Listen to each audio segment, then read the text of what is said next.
Shalom.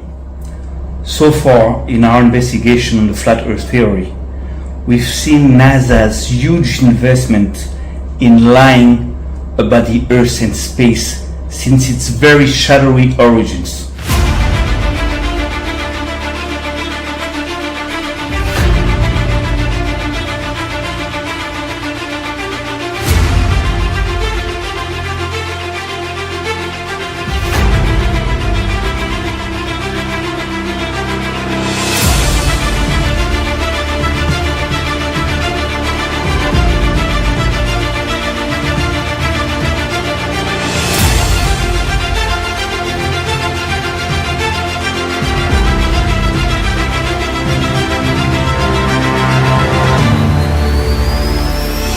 And then we've seen the huge campaign of disinformation from the mass media in order to discredit the flat earth theory, mostly by insulting and mocking all the flat earth researchers.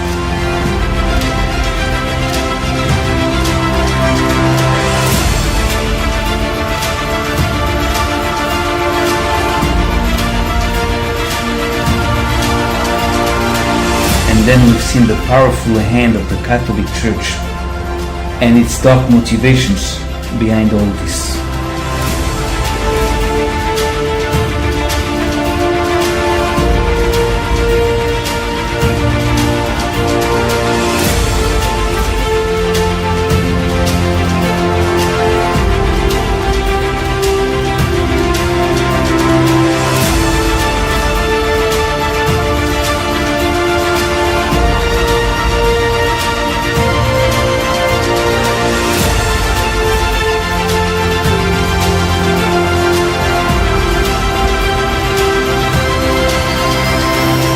Now here comes the fourth part of our investigation, inspecting the Torah in order to see what was really written about our world's shape and mechanisms.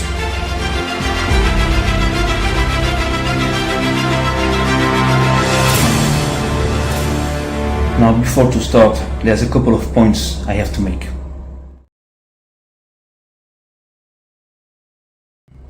Now the first point is that you don't have to believe in the Torah in order to study it. You just have to understand it and verify the information it provides. Now in order to understand it, you have to understand how to read it. And this is where it becomes complicated. Because not only the Torah was written in Hebrew, which most of you guys do not speak, do not understand, but it was written in the purest form of Hebrew that even most Hebrew-speaking Torah students don't fully understand. Because the Tanakh, what you guys call the Ancient Testament, was written in a royal language, full of very complex allegories and very fine subtleties to protect its secrets. But there are ways to unlock these secrets, as I explained in our previous video in our other channel. It is the most hermetic language ever given to man. However, there are ways to understand this language, but be careful. The second point is that, as we all know, the Torah was given to the people of Israel. But what most people do not know is that it was given to Israel for safekeeping, in order to be safe through time and to be revealed to the entire world whenever the world is ready. Now in Judaism, the Torah is called Torah Emet, which means the Torah of truth. And truth, Emet, is one of God's names. Now this being said, I believe that since the number of truth seekers and truth movements in the world is clearly growing, maybe the time has come for us to share with you what I believe was written to help us all. So here we are. Now, as you have seen in the introduction, the Torah seems to confirm what I call our 10 flat earth laws.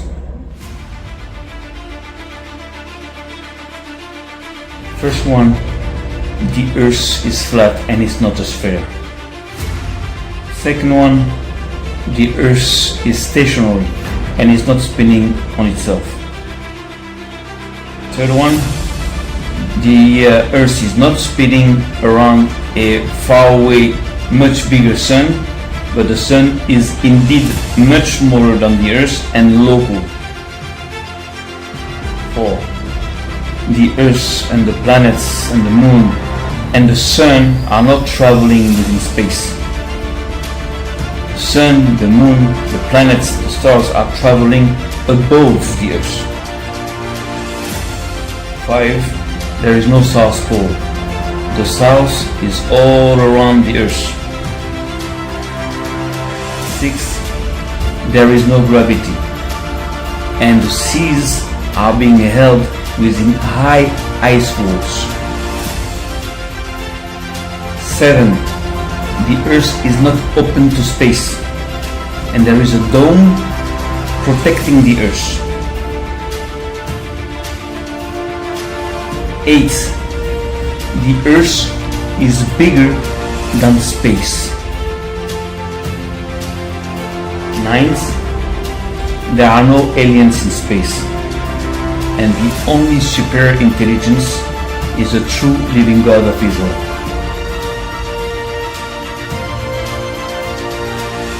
Now 10. God's omnipresent promise to take his people from one land to a wider land, to a better land in the Torah, reflects how at one point God will awaken people, will awaken mankind on the shape of the world it lives in, and will remind us all that the earth is indeed his creation.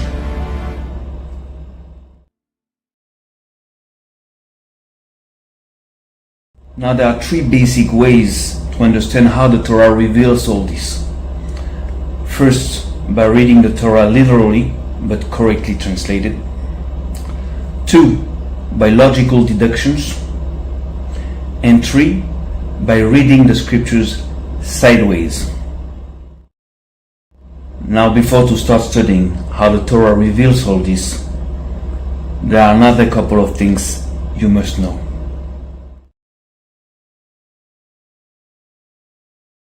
First of all, the planet we live on exists for a very long time and held many civilizations before our own, who started 5,700 years ago. So 5,700 years ago started our own cycle of time and not the physical creation of the earth. Second, our cycle of time, our civilization, started in the middle of a previous flood that occurred 1656 years before the flood of Noah. And this is one of the reasons why the days in the creation started in the evening, and there was an evening and there was a morning.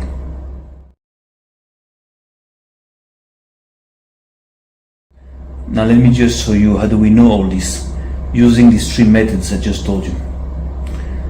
So first, for the fact that the earth is much older, first of all, by reading literally, it's very easy. In Kohelet it's written that generations of men come and go, but the earth stands forever.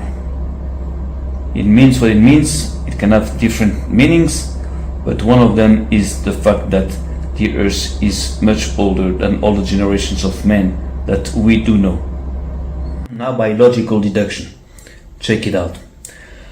When God takes Adam and places him in the Eden garden, the very word that describes that action in Hebrew is vayanecheu, and he placed him in the Eden garden. Now that very word is only repeated once in the entire book of Genesis to describe Lot being extracted out of Sodom by those two angels. Over there it's written vayanechu. It's a plural because over there it's like two angels. In the Eden garden is God. Now if this word is being chosen, is being repeated on purpose, because every word is very carefully chosen in the Torah. Torah is not a newspaper, it's not like a book. It's very, very precise. So if that same word is being repeated in that second story, is in order for you to understand that there is a link between these two actions, and probably between these two men. Now, in order to prove a fact in Judaism, you need 2 or 3 witnesses. And in order to make sure that the Torah wants you to understand that there is a link between Adam and Lot, or between those two actions, you need more than just like a word that repeats itself. Now, when we dig a little deeper, you know that in Hebrew, every letter is also a number. So Adam, which is Aleph Dalet Mem, has a value. The name of Adam has the value of 45 in Hebrew. Aleph is 1, Dalet is 4, and Mem is 40. And Lot has also the same value, 45. Lamed is 30, Vav is 6, and Tet is 9. So here is a second point, a second fact that allows us to think that there is a link between Adam and Lot. There were both of them extracted the same way, and both their names have the same value. So that's important. Now the third thing that reinforces the fact that there is a very strong link between Adam and Lot, a secret link in the Torah because it's not openly, taught, is that if it is 2 angels that extracted Lot out of Sodom, when God places Adam into the Eden Garden, God is being named twice by 2 names: Hashem, Elohim. So here are 3 witnesses that tell us that, hey, there is a link between Lot being extracted out of Sodom and Adam being placed in the Eden Garden. And that allows us to think that maybe was Adam himself also extracted out of a civilization that was about to be destroyed or being destroyed. You understand? Now this is how the Torah demystifies itself. Now in the book of Yov, there's also a verse that says something like, do you remember out of immemorial days when Adam was put upon the earth? And here again, that verse makes the allusion to the fact that Adam was placed on the earth and not formed out of his soil the way we tend to understand when we read the text, literally. And now, by reading sideways, the very first word, Bereshit, which is translated in the beginning but means actually in the beginning of, forget about it, as an anagram which is Beshe'erit, which means in the leftovers. That means that when you read, in the beginning God created the skies and the earth, you can also read sideways by reading in the leftovers God created the skies and the earth. So if there are leftovers, that means that there was a civilization before ours, something was broken, and there were like leftovers from something that existed before our time. This is how you read sideways. Now about the creation being in fact the end of a flood. By reading the text literally but correctly translated, you see that Elohim announces to Noah how he's going to bring the flood upon the earth. And he says, here I am bringing the flood, the flood. He doesn't say, here I am bringing a flood, but the flood. And this very small detail, in fact, indicates how the flood is a known thing at the time. How the flood is not something new, but it's something that is known, that already happened before. If not, it would have been written, here I am bringing a flood. No, bringing the flood, the same flood that there was before. That's one. Then at the end of Noah's flood, we see that God promises not to repeat two things he did. First, not to destroy again mankind the way he just did, and then not to curse the soil again. But the notion of the soil being cursed is only mentioned at the time of Adam, not at the time of Noah, except from the fact that Lemech, the father of Noah, mentions the fact that the soil is being cursed, but not at the time. It was referring to the time of Adam. So here it is. After the flood, you will see that God says, that's it, I won't repeat what I've done now and what I've done at the time of Adam. This is thin, but it's here. Okay, now by logical deduction.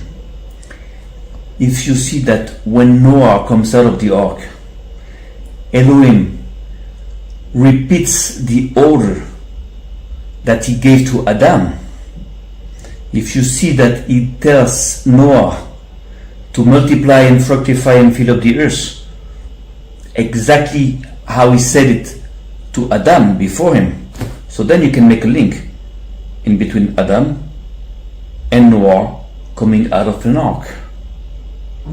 This is one. Then, when you analyze the creation, what else can it be if it is the end of a flood?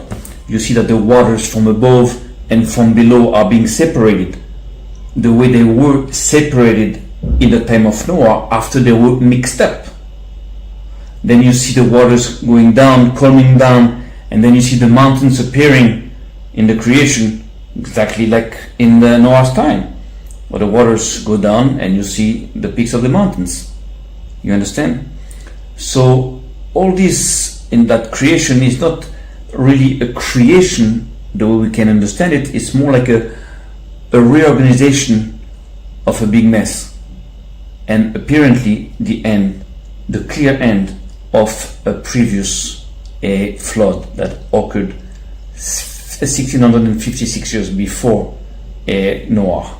Now there is also another clue, important clue, is that in the very beginning of the creation you see that the Spirit of God was on the surface of the waters. And this very expression, al pene hamayim, on the surface of the water, is only being repeated after that to describe what? The ark floating on the surface of the waters. So this is again a fingerprint here, secretly linking the Spirit of God on the surface of the waters to an ark full of people on the surface of the water some 16 centuries later on. Now there is in Judaism a very well known and very respected Jewish scholar called Rashi. And Rashi comments that when they built the Babel Tower, they in fact had the intention of building a tower in order to survive a next coming flood. And he says in his comment that people believed then that a flood was coming every 1656 years on earth. So if that's true, how could they know that if a first flood did not occur exactly at the time of Adam, which was exactly 1656 years before Noah's flood? So this confirms a little bit what we understood through logical deduction. Now by reading sideways, I come back to that word Bereshit, which hides Besherit, as we just saw. And if we keep on making the anagrams of the two following words, we see that the scriptures actually hide Besherit Ayam, Bara'el et Hashamayim ve'et haaretz. In the leftovers of the sea did God create the skies and the earth, which certainly refers to the fact that out of a destruction by the waters, but by what was left within the sea did God reorganize and recreated the world. Now this reflects itself in the story of the people of Israel that crossed the Sea of Reeds, what people call the Red Sea. It is said that when they crossed it and they saw Egypt dead on the shore, and it is said that the riches, the wealth they took out of the sea at that point was even greater than the wealth they took out of Egypt. So you see there is a little bit of a reference here to the fact that that story and that history repeats itself slowly later on, and this is how you can understand the very foundation of our civilization. Okay, so now let's inspect the Torah to see how it establishes those 10 flat earth laws, as we call them. Okay, as we saw in the trailer, the very first verse of the Torah secretly mentions how God created the seas, the skies, and the earth within a plateau. Now the word plateau in Hebrew, in the Torah, is mishor. We're talking here about regular plateau, like a top of a mountain, as described many times in the Torah. Now, in this particular anagram, the word yosher is being translated as a plateau, because yosher in Hebrew textually means straightness or rightfulness, and in this case, by referring to the shape of the earth, it cannot be translated correctly by straightness. In a straightness God created. No, it's in a plateau, and in fact it's been confirmed by the fact that the very word mishor, which is officially the word for plateau in Hebrew, comes from the contraction of mishor, which means mi yosher.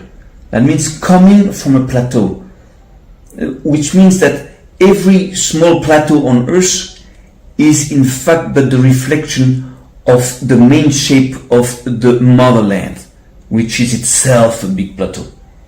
You understand? So those are subtleties of the Hebrew language you have to understand.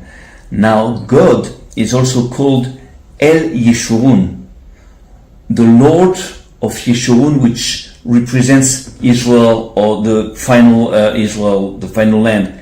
And Yeshurun actually reflects Yosher, which means that actually one of the name of God reflects his title of the Lord of the Plateau.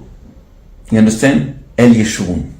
Now for those that have a problem with the fact that this first anagram replaces the name of Elohim by that of El, know that in the Torah it is confirmed many times that El is the one that created the world, and that El is indeed Elohim. So there's no problem with this. Again, also with those that have a problem that this anagram adds up the fact that the sea was created with the skies and the earth. Again, the Torah mentions it all over the place, that at the beginning the seas were also created, the way we see it in the creation, later on. So that's no problem. So now if you accepted the fact that the creation indeed started at the end of a first flood, and that you see that at the time of Noah, the ark is settling down on mountaintops, also on a plateau, on the mounts Ararat. It's not said on one mount, on the mounts. That means it's a plateau, it's a wide area. So it is normal that our creation, the creation of our civilization, starts also into a plateau. Now, as you saw in the trailer, when the promised land is described as being a land of wheat and barley and pomegranates and figs and all that, we saw that behind this verse there is a secret verse explaining how the earth is flat, quiet, and how it is a star that gives its shape, that gives its landscape. Now, all over the Torah, you can see that it is mentioned how God calms the earth, calms the seas, many times, in many different places. So this confirms also the fact that the earth is cone. Now check it out. The fact that that secret verse, that anagram, secretly mentions how it is a star that gives the earth's landscape is confirmed by the very name of earth in Hebrew, which is Eretz, because Eretz in Hebrew is the obvious contraction of two words, Or, Ratz, Eretz. Or is light and Ratz is run, a running light, because only a running light above the earth can give its shape, can show its landscape. You understand? Okay, the third thing that helps us understand that the earth was flat right from the beginning, it is when the earth is being described as being the field in the Torah. You remember at that point where it is written that all the bushes of the field were not there yet, and that all the grass of the field was not growing yet. Well, a field is a flat plain, and here we're talking about the earth. We're not talking about like a special field, I'm talking about the field. And it's written the bushes of the field, again, not written the field bushes or the field's grass, but the grass of the field. So here again, the place where everything starts is indeed a flat plain, it's indeed a field, so it's flat. And actually, the very words in Hebrew describing the fact that at that time the bushes of the field did not exist yet in the earth also hide a secret verse saying that at that time actually the earth was a flat mountains field, as you can see on the screen.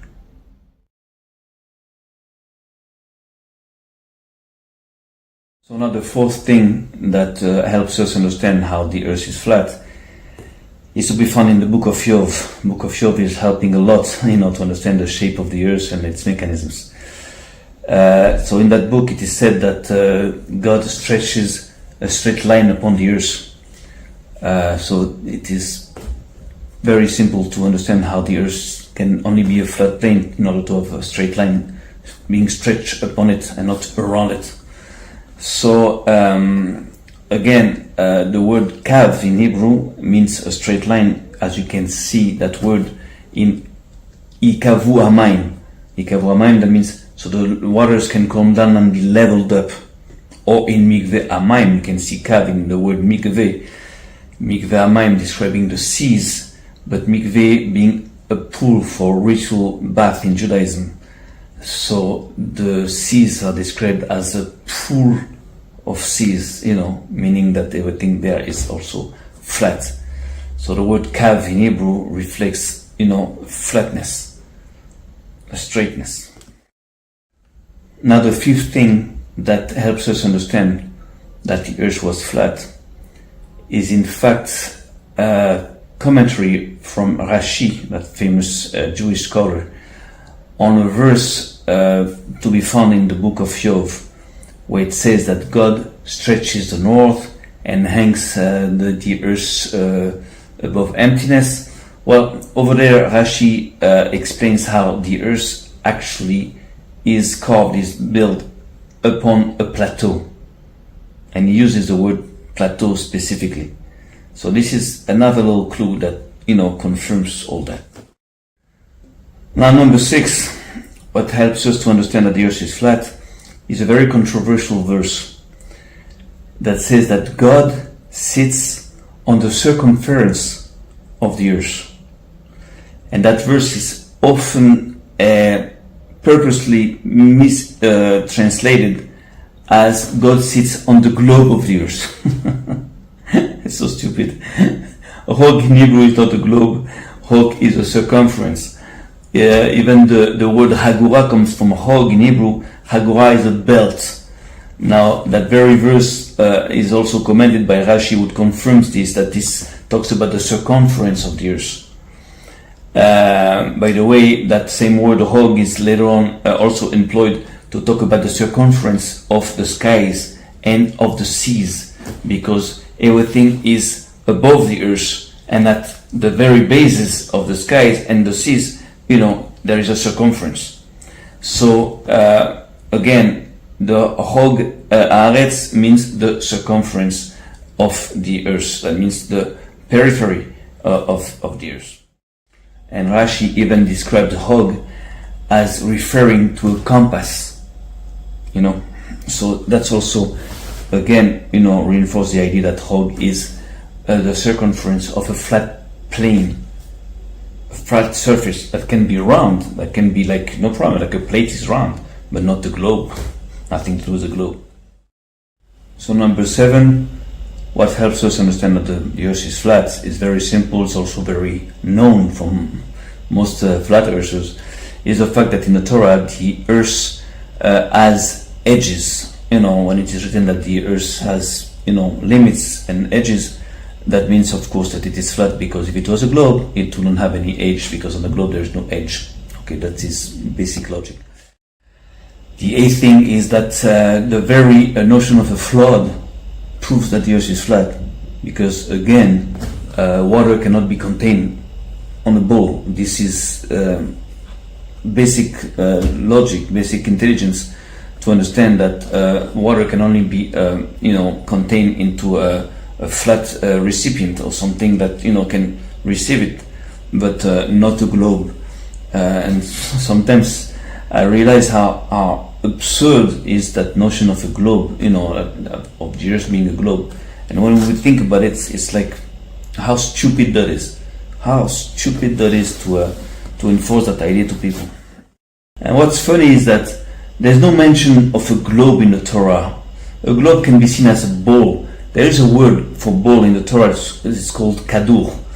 And the only reference to something as a sphere of a ball in the Torah is actually when it talks about shaping the cloth of someone, Shivna, I think, as a ball, and that's it.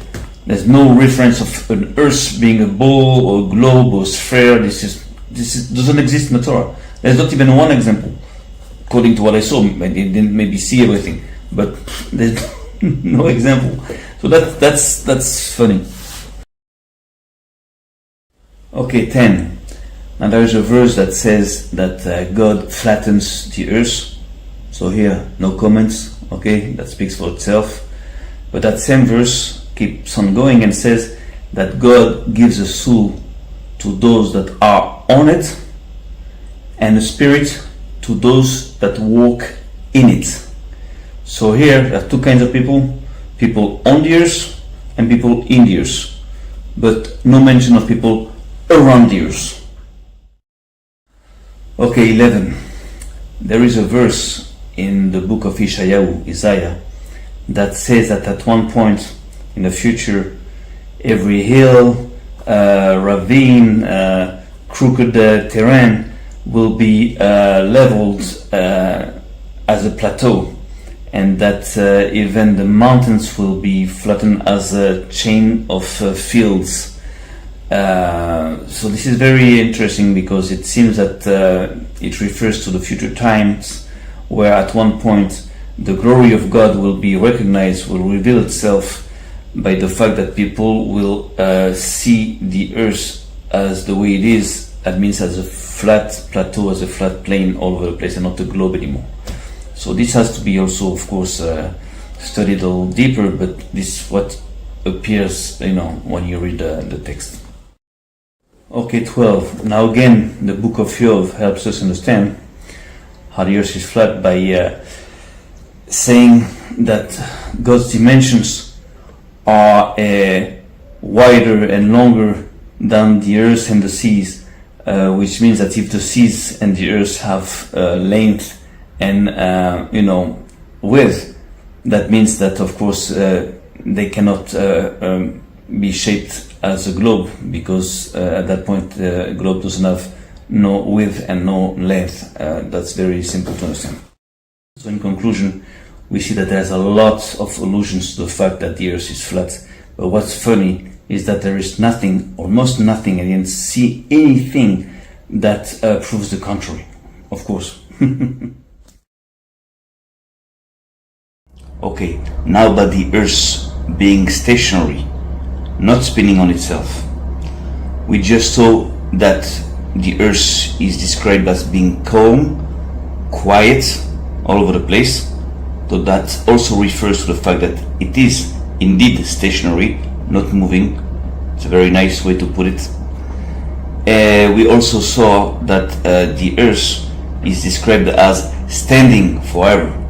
So that also reflects the fact that the Earth is stationary and not spinning around itself or anything else. Now there are other couple of verses that confirm those facts, that the Earth is either standing or either still and quiet. Now behind the image that we are given in the Torah, that the skies are like God's throne and that the earth is his footstool. Also we are being explained that in fact the earth is indeed stationary, not moving, not spinning. Just the way a footstool cannot spin and cannot move. If not, it couldn't be a footstool, right? Okay, now about the fact that the Earth does not rotate around the far away and bigger sun, and that in fact the sun is indeed local. So the first thing that comes to mind is that, of course, it is clearly written in the creation that the sun and the moon, were put within the dome above the earth. So of course the sun can only be local and not far away from earth and not bigger than earth. So you may remember that at one point Yahushua stops the sun, and even though it can be interpreted that the sun stopped at midday or at noon, actually in Hebrew it is written that it was standing in half the skies, not in half the day or in midday. You understand? So that's also an indication that the sun is indeed local, above the earth, and much smaller than the earth. Now the book of Kohelet also explains how the sun does shine, does set, and in that order, in fact, it does breathe, but it does all this in his own place. That means he has a house, which is of course the skies, which is the dome above the earth. So again, here's an indication to tell us that the sun is indeed local and not like far away in outer space. Now the very following verse is a very important one, and actually it proves many things. It is the verse that says that in fact the sun goes around the north and along the south. You see, that verse is usually purposely mistranslated as going around the north and around the south. No. It says in Hebrew, it goes around the north and along the south, which means that it doesn't go around the south, it just like walks along the south. And this clearly establishes the fact that the south is all around, and that of course the sun again is local, much smaller, evolving within the earth system, within the dome. Now about the very expression under the sun, which is to be found in the book of Kohelet, also indicates how the sun is local and above the earth, because it's not written around the sun or on the other side of the sun or under the sunlight, because even though the sun is rotating above the earth, everything on earth is under the sun. Whatever, even if the sun does not appear, it's like positioned under it. So at that point it also confirms that the sun is local and not in outer space and not much bigger than the earth. Now there is a very important statement about the sun in the Torah. It is written, "Ve'ein nistar mihamato," which means that nothing can hide from the sun's heat.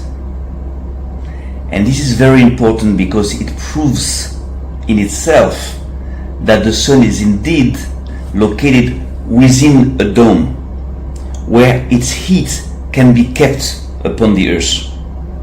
Because even though you can hide from the sunlight, because at night the sun rays do not reach you, you cannot hide from the sun's heat, which is all over the place even at night time. And this confirms how stupid is the idea of believing that the earth is a globe and that the sun is a big globe on the other side far away from earth. Because if it was true, then the dark side of the earth will be instantly frozen. But no, now that there is a dome upon the earth, upon the flat earth, so even though the sun is not above you directly, you still receive its heat. So you see, this is the power of Hebrew. With 3 words, ve'ein nistar mihamato, you can understand all this. Now there is something very small that confirms what's obvious for all of us. But anyways, I want to share it with you in order to give you an insight of how to investigate in the Torah. You see, as we just saw about the fingerprints in the Torah, the very action of Elohim, who puts the sun and the moon into the dome, is being described by the words "Vaiten otam," and he gave them to the dome. And these 2 words are only repeated once in the entire book of Genesis to describe Pharaoh that gives the wine waiter and the baker to the prison. That means that he places those 2 guys into a jail. So again, if these 2 words are repeated in the Torah, it means that they establish a secret link between those 2 actions. The action of God putting the sun and the moon into the dome is like the action of Pharaoh putting the wine waiter and the baker into jail. So out of this, what we can draw as conclusion is that indeed the sun and the moon are also being placed in some kind of a jail. That means into a closed system. No way out. Okay, now about the fact that the earth, the sun, the moon and the stars do not travel in outer space. We just saw, again, that the sun and the moon and the stars are in fact forming what we call space, but within the dome. And the role of all these, celestial bodies is to serve the earth, to shed light upon the earth, and to be a reference for times for the earth. So indeed, they cannot travel in outer space because here's the outer space. You understand? So that's one thing. Now, Joseph's dream is important because I don't know if you remember, but at one point Joseph is going to tell his brothers that he dreamt about the sun and the moon and 11 stars bowing down to him. Well, in fact, in that dream, Joseph is indeed the earth. As Yaakov is going to confirm, oh, did you think that me and your mother and your brother are going to bow down to you towards earth? That means face to earth, but also towards earth. That means toward you, that you are the earth.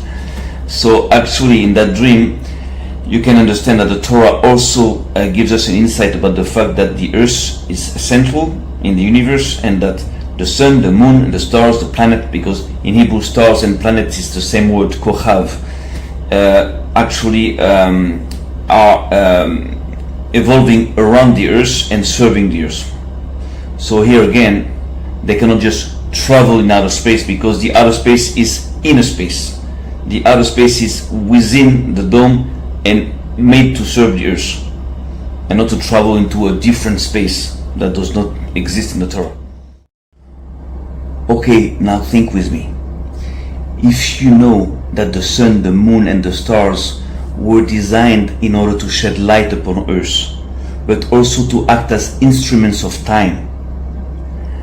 And if you know that light itself is also a time in the Torah, because Elohim created the light and he named the light day.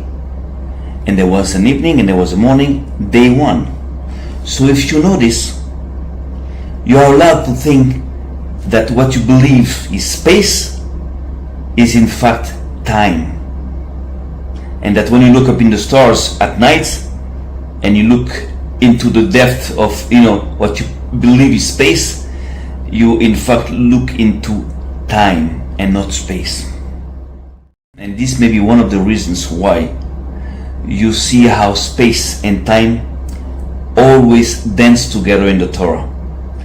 And many times when you believe you are reading about a space, about a place, you are actually reading about a period of time.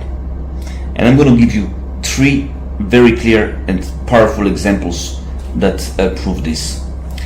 First of all, when Moses goes up to the Mount Nebo and sees the land and sees the earth all the way to the last sea, Rashi tells us, do not read the last sea, which is Yam in Hebrew, but read the last day, which is Yom in Hebrew. That means that when you believe that Moses sees far away within space, in fact he sees far away within time. So here's the first example in the Torah where when we believe that it is written about space, it is in fact written also about time. That's the first example. Now the second example is to be found when the people of Israel are leaving Egypt, because it is mentioned over there that Israel went from Ramses to Sukkot, from one place to another place. Now it is also mentioned in that passage that the people of Israel left Egypt after 430 years of bondage. But what's interesting is that the very value of Ramses, the place they are living from, has also the value of 430. Ramses in Hebrew is 430. And here again, it is written that they are living after 430 years of bondage. So what's interesting for us now to understand is to see if maybe Sukkot, the name of the destination of the other place, also refers to a period of time. And indeed, because Sukkot in Hebrew is Samech Chavtav, which is 480, and when you read in the Tanakh, you see that it is exactly 480 years after the exit of Egypt that the Temple of Solomon was starting to be built. So it is stated like this. So again, as you read in the Torah that the people of Israel went from one place to another place, from Ramses to Sukkot, actually you are being told that they are living from one period of time to another period of time. You see, that's the second example. So now it's very important to understand Hebrew in order to investigate the Torah, because you see what you guys call the tabernacle, that tent that they had in the desert. Well, in Hebrew it's called Ohel Moed, which is a tent of time. A tent is a space, and Moed is a period of time. So here we have the notion of space-time, right in the middle of the sons of Israel, which actually are positioned a little bit as some form of a living calendar, but we're not going to go deep into this now. So you see the notions of space-time and space becoming time and time becoming space is omnipresent in the Torah. So again, all this to confirm the idea that maybe what we see on the outside, what we believe is space, is in fact time. Makes sense, no? Now about the fact that the earth does not have a south pole, and that the south in the earth is in fact the outer limits of the earth, the circumference of the earth. So I'm going to bring back that famous verse in Kohelet that states how the sun goes around Saviv, the north, and along Olech El Darom, along the south, and not around the south. And this verse proves that in fact the sun cannot go around the south because there is no such thing as a south pole, and the south is all around. You understand? So this is one. Another thing is that these very words, Olech El, to describe the sun that goes along the south, the Olech El Darom. Actually, these two words are only repeated in the Torah in order to link the fact that the sun goes along the south and the fact that everything goes to one place. Like the book of Kohelet, again, that says that everything goes to one place. Akol olech el makom echad. And out of these fingerprints, olech el, you can link then the south to that one place where everything goes, which is normal, because if you think about it, if the south is indeed the perimeter of the earth, so everywhere you go straight, you're always going to go south. Everything goes to the south. You see, you can take it, however you want, but this is the truth. You can walk on a straight line and you're going to always end up into the south. So again, here Kohelet very wisely indicates how indeed the south forms the entire periphery of the earth. And in that sense, when you see that Elohim in the creation orders the waters to be leveled to one place or into one place, then you can imagine how at that point the waters were leveled and formed themselves the south, the surroundings of the earth. Maybe they froze at one point, forming the south, I don't know. But it is very important that the fact that the waters were ordered to calm down also hides the fact that they were ordered to form the south, to form the limits of the earth. Very important. Now the book of Yov again here helps us to understand how the south actually enwraps. When it is written that the right hand, Yamin in Hebrew, enwraps, it means that the south enwraps, as Rashi confirms, in his commentary. So here we have the idea of the south that indeed surrounds something, enwraps the earth. Now again, the book of Job helps us to understand how in fact the south is cold, not warm, and that the south wind is so cold that if it wasn't for the east wind, the eastern wind that cuts it off, the entire world will freeze to death. You understand? So this is also very important to confirm that the south is actually cold. Now about the fact that the earth is actually surrounded by high ice walls holding the seas. Again, the book of Job is helping us by openly mentioning the fact that there are sea barriers. When it says, have you ever reached the sea barriers? So here the word nevachim, that we translate as barrier, is in fact an enclosure. Like we can see when the people of Israel are being enclosed, trapped when they come out of Egypt, between the army of Pharaoh and the sea behind them. So here again, we have a confirmation that the seas are actually held within high ice walls. Now the second part of that verse also has a secret anagram indicating the presence over there of high walls, very cold high walls, as you can see on your screen. Now, again, as we just saw before, the seas in the creation are described as being a pool of waters. And the word for that is mikveh hamayim. And mikveh in Hebrew is a pool for ritual bath.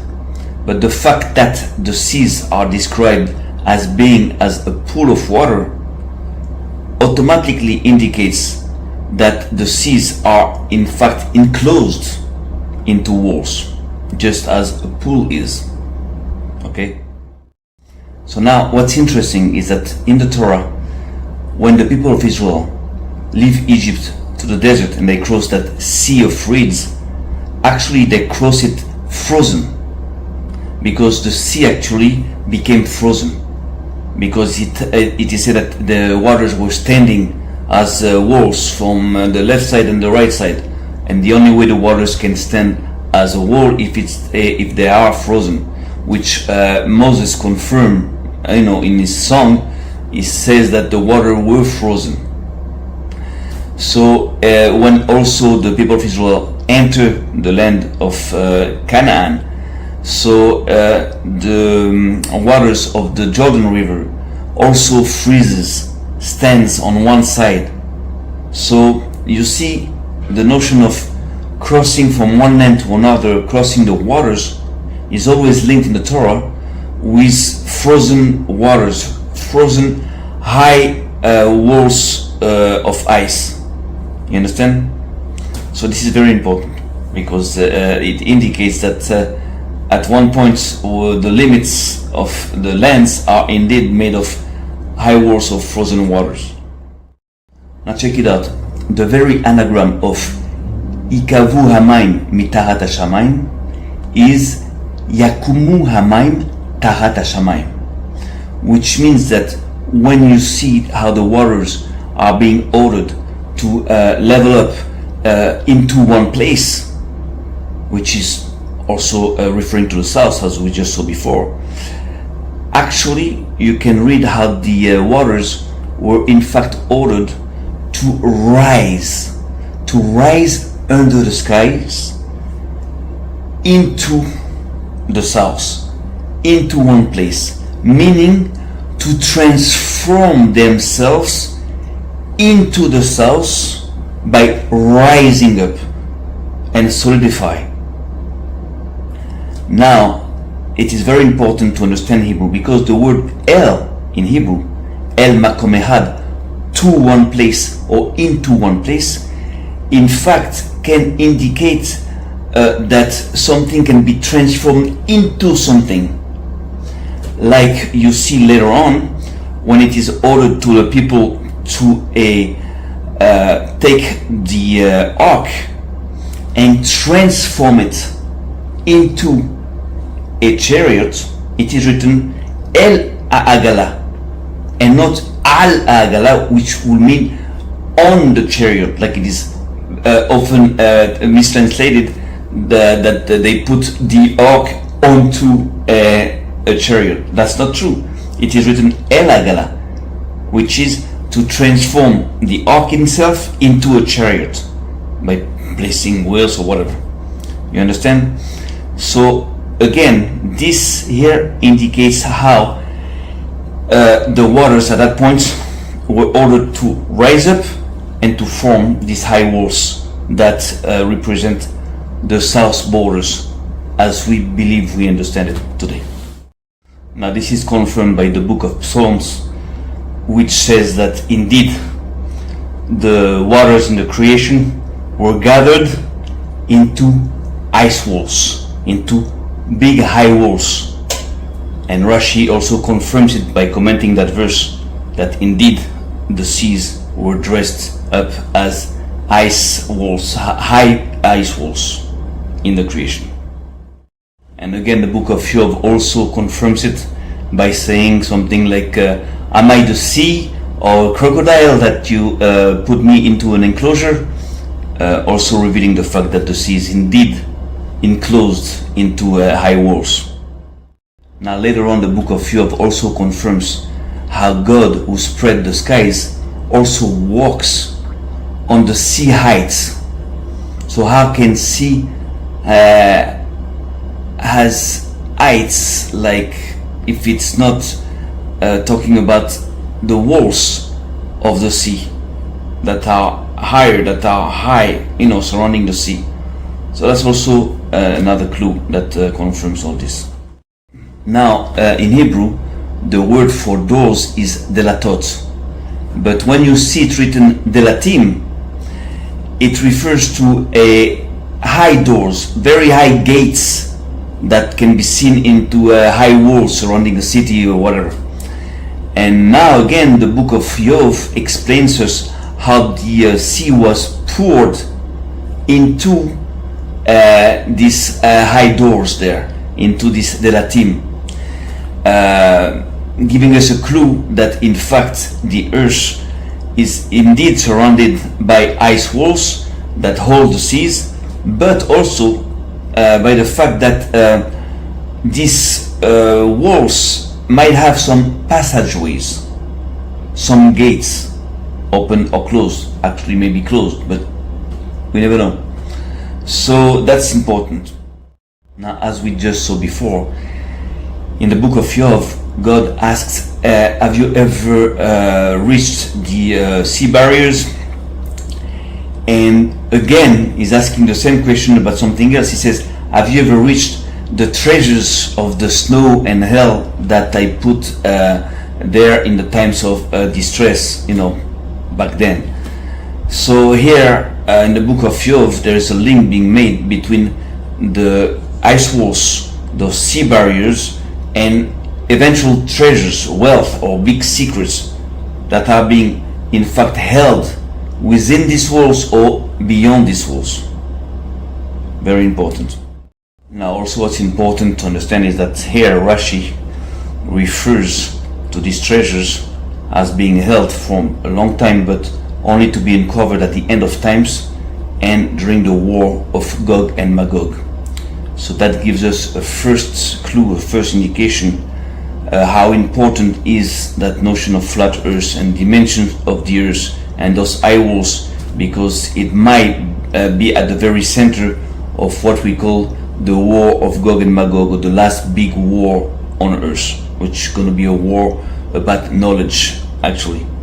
So that's another small clue that helps us understand about the importance of this entire flat earth theory. So about a dome protecting the earth, well, we don't have too much information about that dome.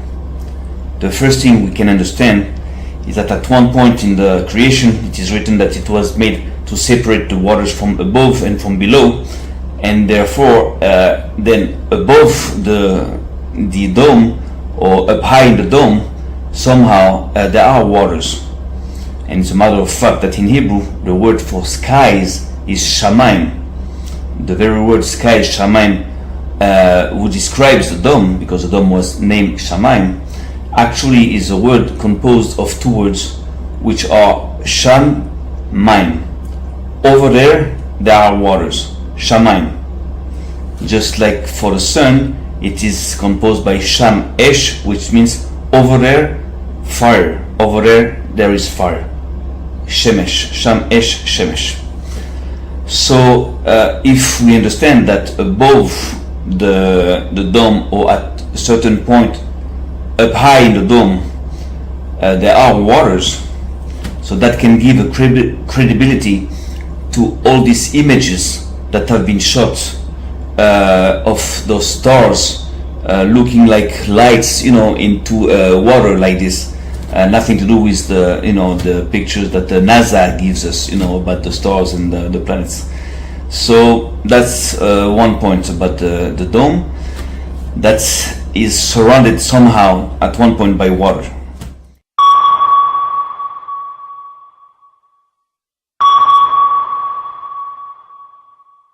Now Rashi again helps us to understand about the dome by saying that actually, check it out, the thickness of the dome is like the distance between the earth and the skies. You imagine if the dome is as thick as the distance that there is between the earth and the skies. Now, I don't know if you heard, but I've heard that at one point in the 50s, governments over the world, like Russians and Americans, they tried to had nuclear explosions up high in the skies, and they called, in America they called that Operation Fishbowl. And out of this, most people deduct that maybe they tried to break that dome, that fishbowl there that's above us. So if they knew that, they wouldn't even have tried, to do this, because it wouldn't do nothing. It's that thick, it's unbreakable. And it may be hard to see tonight, but we are all standing under a glass ceiling right now. Now, the book of Yechezkel also indicates how the dome looks like ice. And Jonathan, famous Jewish scholars that usually translates and comments the Torah, also confirms that it is made out of a very stiff ice, very, very strong ice. So imagine, a dome that thick, made out of frozen stiff ice. Forget about leaving the earth for a while. It's like impossible to break, unless there are like mechanisms, I don't know, but for now nothing indicates such thing. I know we have still not shattered that highest and hardest glass ceiling, but someday someone will, and hopefully sooner than we might think right now. Now again, the book of Job is helping us to understand how the dome was in fact created, molded as a very strong mirror. And this is very important, because the words that are being used to describe the luminaries, the sun and the moon being placed into the dome on the fourth day, are called me'orot in Hebrew, which is luminary, but it also reflects the word marot, which means mirrors. Like they are acting, in fact, according to some game of reflections. Now, if we believe that there might exist a very complex system of reflection involving the sun and the moon and the stars and the dome, that might also give a credibility to that theory, that actually is more than a theory, because it's been kind of proven many times that there are no satellites in outer space, of course, and that they are all in fact within the dome and using the dome for beaming, informations, like using reflections. You understand? So that's just like a little point. Now it is funny to see that on the very tombstone of Werner von Braun, the Nazi criminal that was recycled into the Nazi director, is in fact carved the reference Psalm 19, which is the psalm that actually praises the dome as being the work of God. So this is kind of ironic to see that this is being mentioned on the very tombstone of the man that worked hard to pretend that there was no dome, and that his space shuttles and rockets could just go through that space and reach the outer space, as most people believe today. So again, this is a little message from outer life, not outer space. And everything science has taught me and continues to teach me strengthens my belief in the continuity of our spiritual existence after death.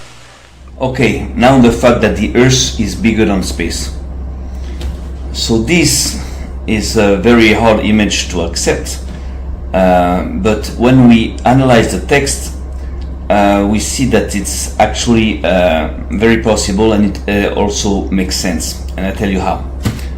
First of all, we know that what composed the space, stars and the sun and the moon and planets actually were placed within a dome above the Earth. So if it is based upon the Earth and above the Earth, that means that actually the Earth, acting as a base for this, is bigger than space. This is a first approach we can have about this. Now in the book of Samuel, it is written that when the earth erupted and screamed, the foundation of the skies trembled and cracked. And this is a very simple clue that tells us how, if the foundation of the skies are indeed upon earth, then the earth is bigger than the skies.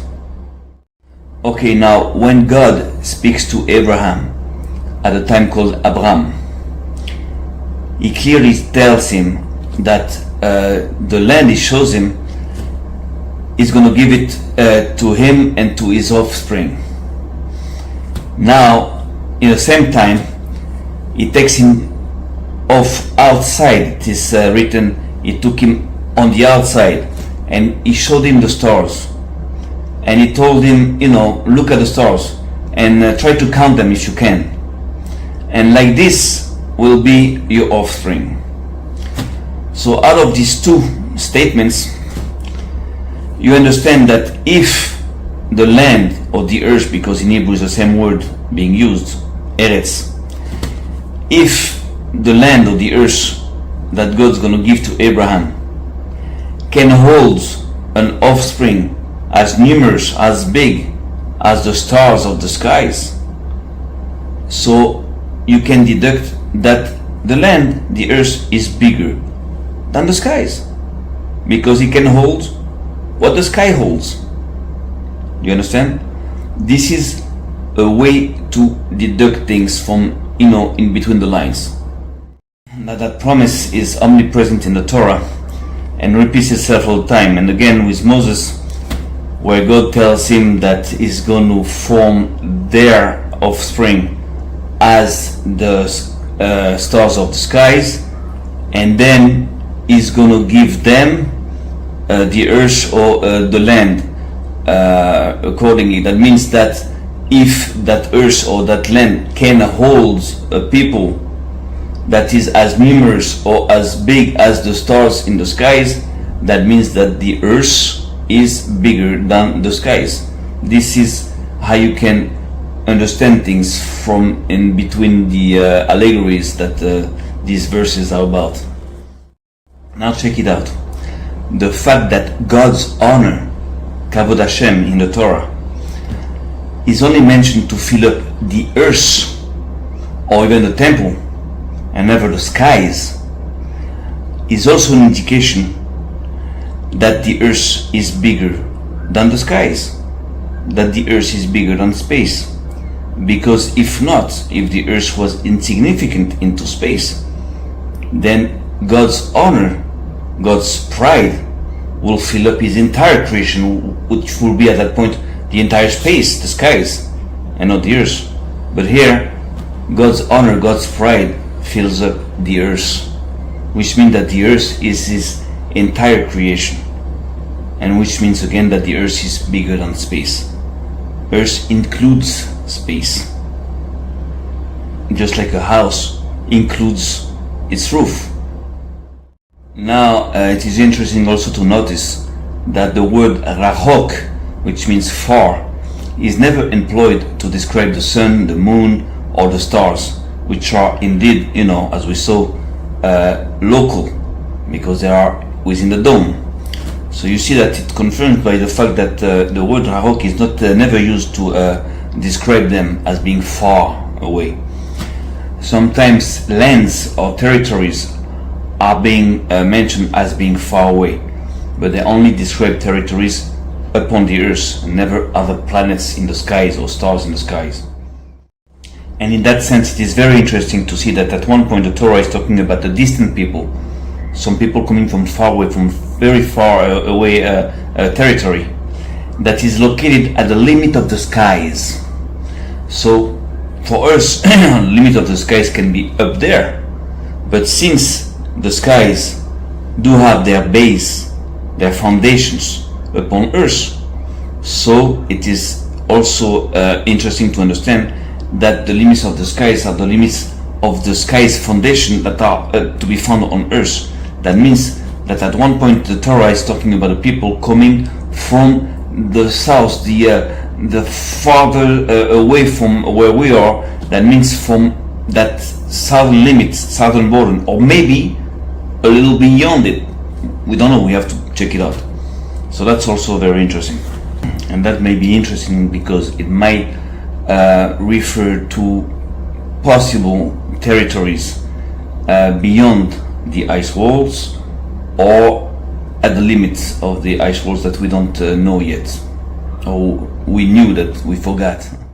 So now the book of Job is helping us again, because it is mentioned over there that God looks to the end of the earth and he sees under all the skies. So if under all the skies he can see the limits of the earth and not all the limits of the earth, that means that the skies are smaller than the earth. You understand the little subtlety here? Now about the fact that there are no aliens in space, that there is no alien intelligence in space. So in the Torah, it's all over the place. It is written that God is one, God is alone, there is no one with him, and as it is said, ve'ein imo el nikar, that means that there is no with him alien gods. So that is a clear fact. Now this being said, many can doubt the Torah by saying, of course, the Torah is not going to admit there are aliens. God's never going to admit there are alien gods or people with him or before him or that helped him, because of course this is the the book of God. And I understand, you can be entitled to say so, but you have to know a few things. First of all, when you study the Torah and those scriptures in Hebrew, and you see that all the words are very, very carefully chosen, all the numbers, all the allegories, all this can only come out from one superior mind, not different minds. This is the first thing that you can see, you can witness by studying all these books. Now when you look at the universe, it's the same thing. There is no evolution, there is no different hands that created everything. All comes right up from one single mind. It cannot come from two minds. We cannot develop that now, but this is what I wanted to share with you. This is one. Now the second thing is that in the Torah sometimes when you do not again understand Hebrew, you might be confused by seeing that at one point God says, let's create Adam to our likeness, in our image, like if he was speaking to someone else.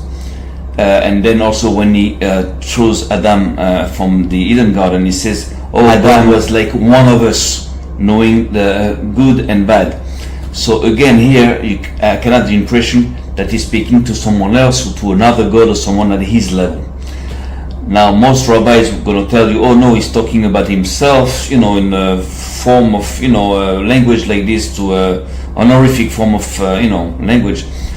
That can be understood like it, but I do not agree. I believe that he's talking with somebody else and another person, but not a God at his level. And I tell you how I believe this, because it happened all the time. You see, God needs Moses to extract the people of Israel from Egypt. Why does he need Moses? Why don't he do it himself? Every time something has to be created on earth or to be done, God uses men, and usually a very high spiritual man, to act as his tool, his living tool to do so. because you see, God has rules and He respects His rules, and there are many things that God cannot do because He does respect His rules. So you can see God as so pure, so powerful, that if He was actually interacting directly with Earth, everything will implode, because it's like putting a trillion volts into a cell phone, everything will melt around, So He has rules. He uses a prophet in order to speak to the prophet and to reach the people. So here again, in the creation, the name that is employed there, that is written there, is Elohim, not Hashem, Yod Kei Vav Kei. And Elohim in the Torah sometimes also refers to a man like Moses. Moses also is called Elohim in the Torah. When God tells Moses, you're going to be Elohim for Pharaoh, and your brother Aaron will be your prophet. So Elohim in the Torah can also indicate one of the names of God, which means actually Elohim means Lord. I am God, your Lord. But also can refer to a man. That means that in the creation, I have no problem of seeing Elohim as a great man as Moses, reorganizing the matter under God's orders. Just like Moses did reorganize the people of Israel under God's orders as Ish Elohim, as an Elohim, as a Lord. So I have no problem in interpreting the fact that God speaks to His deputy, His number two, the guy that's going to act on earth, because He's on earth and He's going to do what God is telling Him to do, acting as Elohim, as a great man that is a prophet, and is acting just like Moses will act later on. So this is for that. There's no God at God's level. There's no other God. But sometimes, and very often, there are prophets or deputies of God. Now sometimes in the Torah you can see that it is written about Nephilim or sons of Anak, and actually it does not refer to aliens from space, but from ancient nations that lived here upon earth. And sometimes members of these nations can outlive some disasters, and can be seen here in our generations, people that are very old and that come from ancient generations, ancient civilizations. This is possible. I'm not going to go into this, but it is possible. In the Torah there are lots of people that live like hundreds of years, even thousands of years. And I suspect also that today there might be people that still are living today among us, and that belong to this ancient or civilization or generations. And this is not like magic, this is not like fantasy, it is science. Because actually natural death is nothing natural, because death was activated by mankind, by man, by Adam, who was immortal at the beginning. Adam was not supposed to die. So death somehow was created by man, and somehow is a disease, it's not something natural, and it can be controlled or repaired. And I believe that the Torah holds the secrets of death, or the secret of eternal life, but this is not our subject for now. Now the fact that God's promise to give a land to Israel does indeed reflects the end of times, where the entire mankind will retrieve the earth that was stolen from it, can be seen all over the place in the Torah. Now the first thing we see about this is that God does indeed promise a land to Abraham and to his offspring, but never gives it to him. Same thing for Yitzhak, same thing for Yaakov, same thing for Moses, same thing for Israel. Because even though Israel was given the land of Canaan, he never fully conquered it. He never fully was the master of this land. He struggled a lot for it, and at one point, at the time of David and Solomon, there was some kind of control. But even though There still was war with Pharaoh and everything. So actually we see that God's promise never went through. That means that God's promise actually talks about the future times. That means that if God tells Abraham, I will give you a land, that means he will give him a land, and he will give to his offspring a land, but this refers to the end of times. Now there is one thing that confirms very strongly that fact, is that very first anagram that we talked about in the beginning of the Torah, when we see that Beyosher bara el et hayam et hashamayim ve'et haaretz. That means that in a plateau, God, called El then, created the sea, the skies and the earth. But if Yosher is a plateau, and if God is El, so the plateau of the Lord, the plateau of God in Hebrew, is called Yosher El, referring to Israel, which means that the land, the entire earth is being referred as being Israel at the end of times. And it is actually known in Judaism that at the end of times people will grow up, people will understand, and the entire nations will become Israel, while Israel will become a nation of priests. There will become priests, then there will be Levites, and the entire world will become Israel, and then will be all unified, around God. This is, Jewish beliefs, of Jewish understanding of what's going to happen at the end.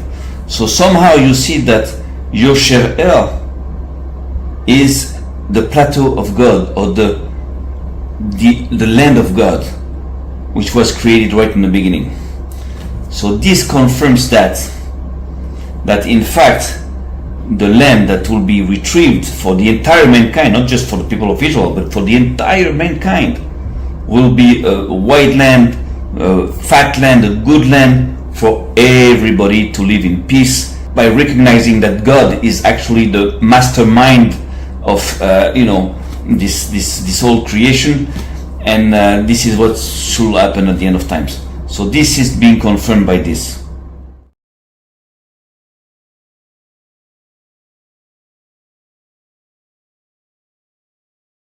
Now, if you understand that this is going to be the outcome for mankind, you also understand that it is not going to happen without a fight.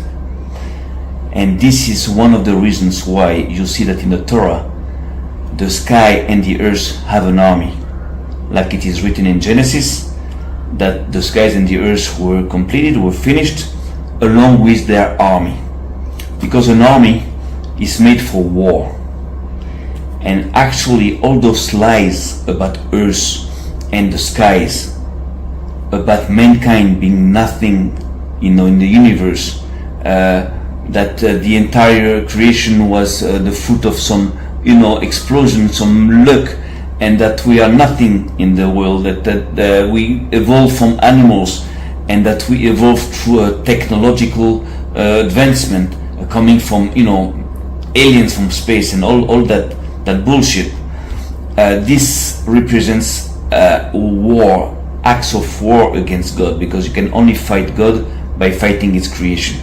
And this is why in the Torah it is said that the skies and the earth do have an army. That means elements to prove all these accusations wrong. Okay, let me help you to explain you something. It might sound a little heavy, but you're gonna see that it's important.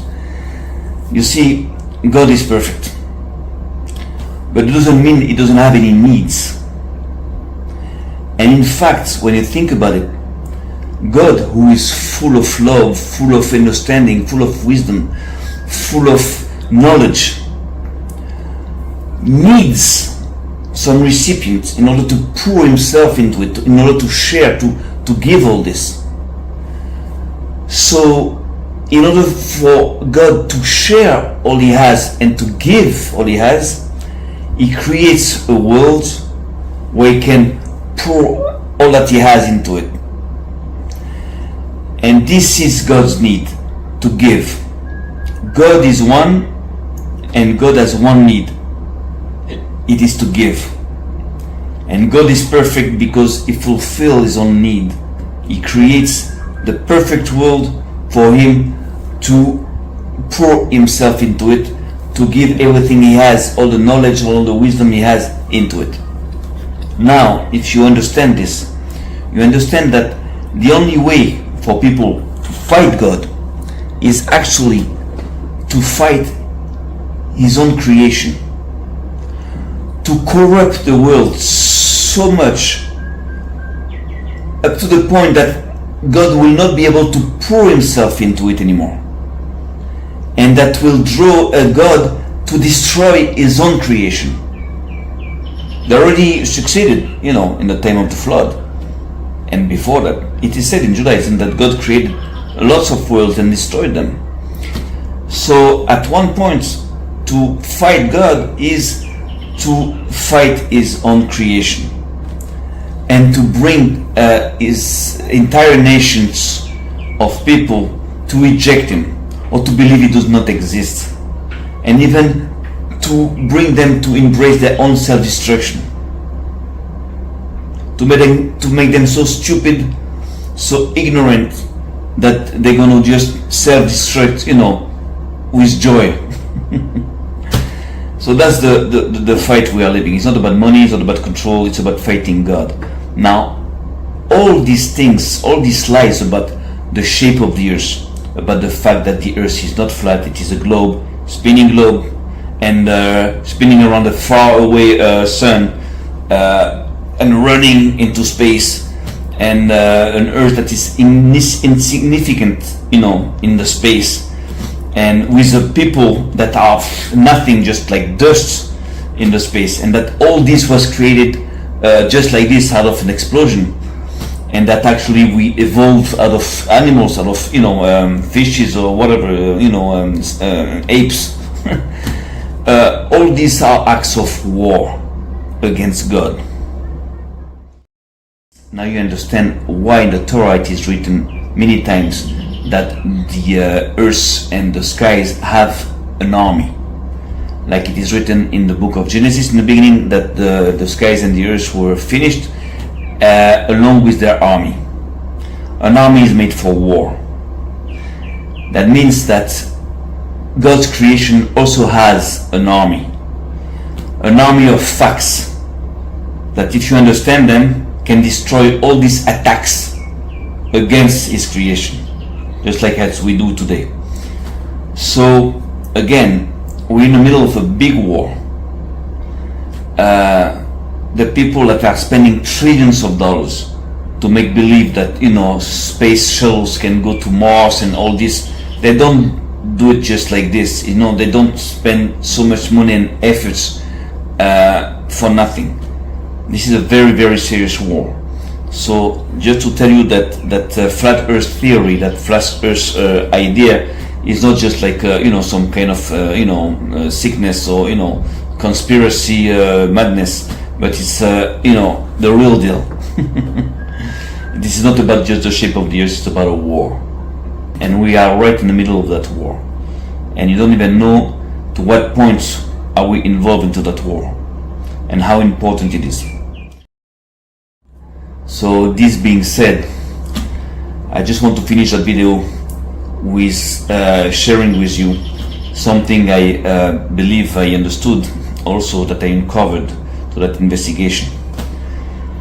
And this thing is in fact that all these lies about the shape of the earth and the world and all that can be broken down to 10 main lies.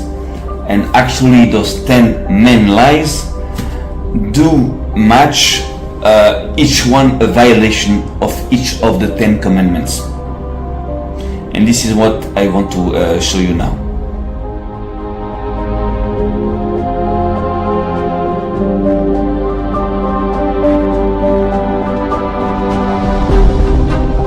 So the first lie about the earth is saying that the earth is a globe.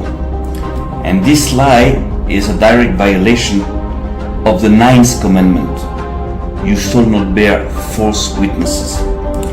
Because by pretending that the earth is a sphere, so you have NASA forging images, videos, and all this reflects false witnesses against the truth, against the fact that the earth is flat. Okay, now the second lie is saying that the earth is spinning non-stop. And this is a violation of the 4th commandment. Because when you analyze the Torah, you see that the creation took like 6 days, and the 7th day God rested. But so did the earth. Because on the 7th day it is not written, and there was an evening and there was a morning, 7th day. And you have to understand that since that day, the earth has been still. So the earth is on a resting mode, on Shabbat mode, for like thousands of years. And by saying it is spinning all the time is indeed a violation of the 4th commandment, saying to remember the day of Shabbat, which you don't if you believe that the earth is always spinning, and that it is not still and quiet like it is said in the Torah, sitting your Shabbat, reflecting Shabbat. Now the third lie is to say that the universe is much bigger than what it is in reality, that there are space, and that the sun is a very big ball of fire very far away from Earth. And in fact, most people will tend to believe that this actually amplifies God's creation. That is, whoa, God's creation is so huge, so big. And this lie is actually a very vicious lie that violates the 3rd commandment, not to use the name of God in vain, not to put God's name on something that does not exist, on emptiness, to create a lie, to fight God and fight His creation by making people believe that it is actually, God's creation and God's greatness. You understand? Now the 4th lie is saying that the earth and the sun and the moon, the planets, are like traveling very fast in a huge universe, and this is a direct violation of the 10th commandment. Do not covet. Because by enforcing the idea that there is a space where we can travel, and there are maybe other planets and other lands, so that somehow ignites the will in people to conquer more and more land, and to go and abandon the earth, and to seek other earths and other places. You understand? To push people to want what they don't have, what is not theirs to have. Now the 5th lie is saying that there is a South Pole, when actually the South Pole is but a limit behind which there are other territories. So this is a violation of the 8th commandment, do not steal. Because one of the goals in having people believe that there are no lands, there are no more lands, it's just like, the earth is a globe and there's a South Pole and there's nothing to see there, just ice, is in order to steal from people, not to let them understand that there are more lands and probably more wealth to be taken, to be given and shared with people beyond this artificial frontier that they create. Now the 6th lie is making people believe that gravity holds everything together, and this is a direct violation to the 5th commandment.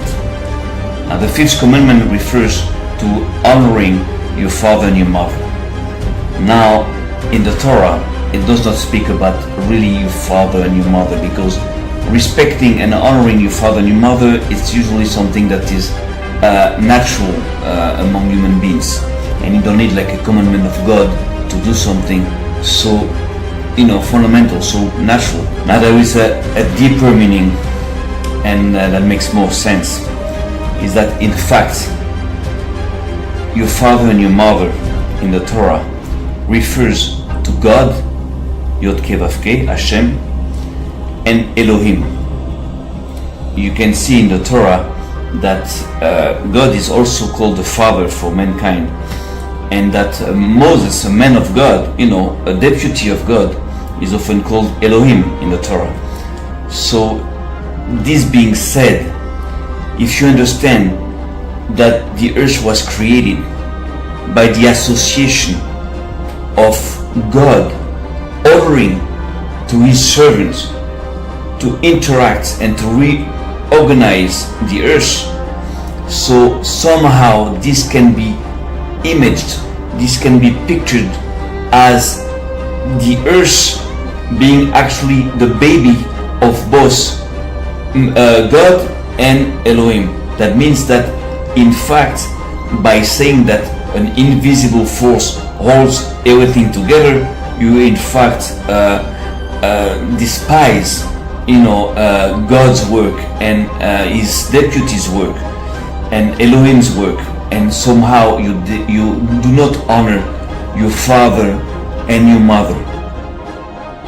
So the seventh lie is about making people believe that the earth is open to outer space.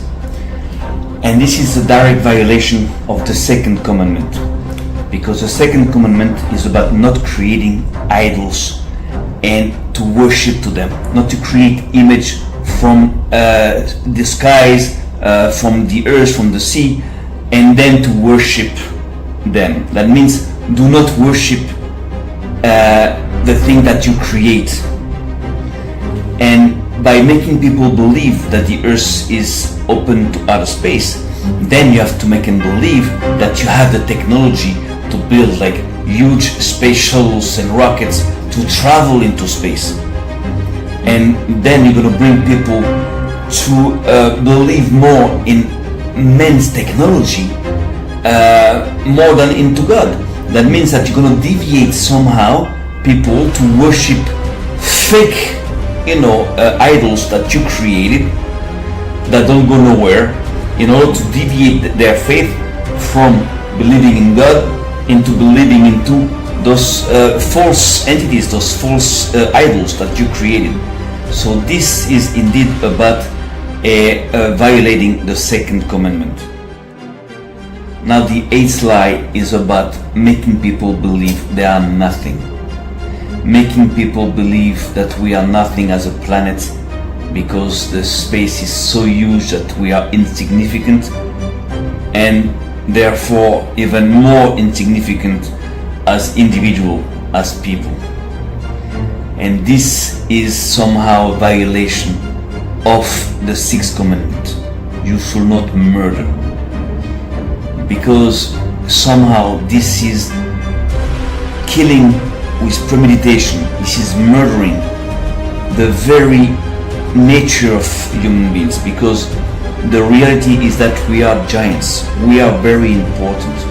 Each individual has a wealth, has a riches, has is a worth that's unbelievable, and by making them believe the contrary is somehow murdering them. Let them believe that they exist for nothing and there is no goal in their existence. Now the lie number 9 and number 10 merge together, because by saying that there are aliens in space, or that came from space at one point, and that these aliens are the superior intelligence that allowed us to progress or to give us technology or to explain whatever cannot be explained in our history, in our on Earth, or whatever in our evolution. So this is a direct violation of not only the first commandment but also the seventh commandment, because the first commandment clearly states that God is the one that took us out of bondage and gave us freedom, the notions of freedom, and not anybody else. And also by the fact that if you believe that there is somebody else at his level, at God's level, that allowed us to progress, or that in fact did what God actually did, so it is seen as adultery. You are betraying God, because you see, when mankind and God are together, there is like an harmony, like in a couple. And as soon as you betray God and you say, oh, God didn't do that, there's another God I believe that lived there, or that did that, so it is adultery. It's a form of adultery. So this is for the last two lies, number 9 and number 10.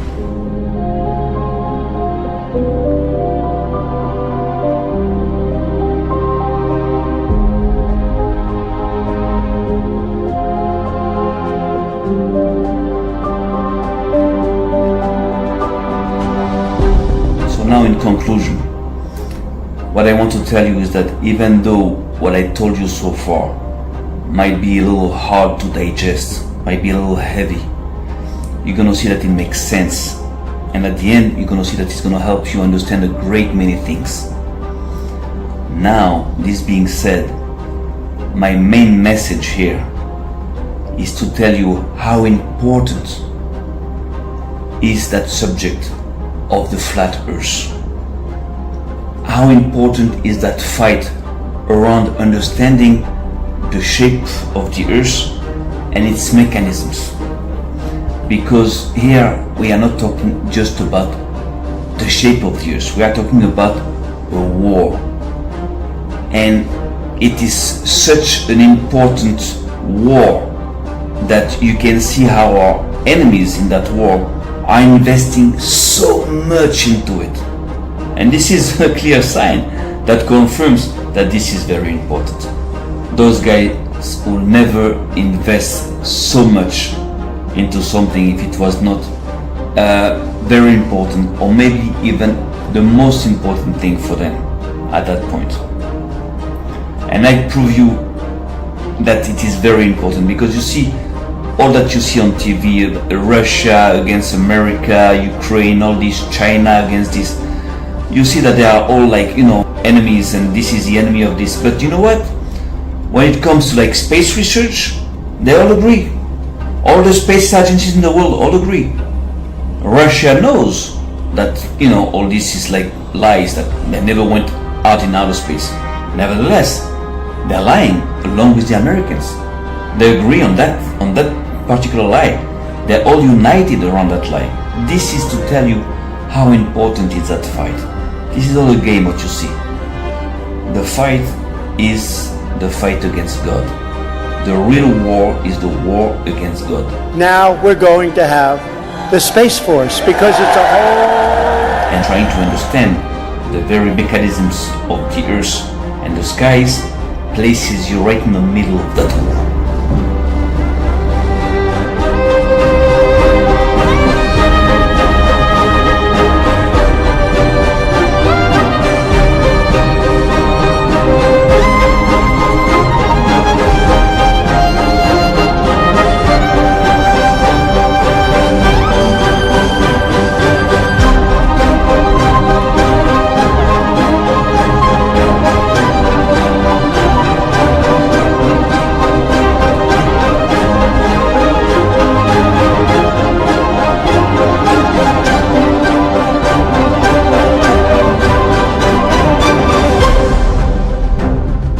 Belief is easy. Belief takes no effort. Knowing takes time and critical thought. And once you know that you are at the center of creation, that you are way more powerful than they led you to believe, then things change.